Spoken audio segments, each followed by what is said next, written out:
ચોમાસાને ધ્યાનમાં રાખીને dengue, malaria અને ચિકનગુનિયા જેવા વાહકજન્ય રોગોના ફેલાવાના અટકાવવા માટે મહેસાણા જિલ્લા આરોગ્ય વિભાગ દ્વારા સઘન ઝુંબેશ શરૂ કરાઈ છે। મુખ્ય જિલ્લા આરોગ્ય અધિકારી અને મેલેરિયા અધિકારીના માર્ગદર્શન હેઠળ આગામી 8 જૂન સુધી construction sites, GIDC, water park અને ભંગારના ગોડાઉન જેવા જોખમી એકમોમાં ચેકિંગ હાથ ધરાશે।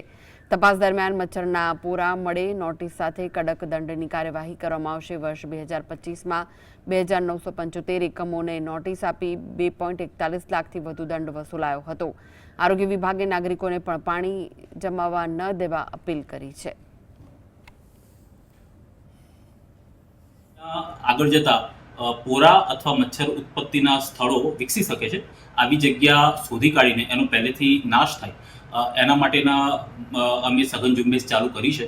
સાથે સાથે આવી કોઈ જગ્યાઓ છે ત્યાંના જે કોઈ પ્રાઇવેટ માલિકો છે અથવા કોઈ સોસાયટી છે અથવા એવી કોઈ જગ્યા છે કે જ્યાં પહેલેથી જાણ કરવી જરૂરી છે એવા વ્યક્તિઓનો પણ અમે સંપર્ક કરી રહ્યા છીએ।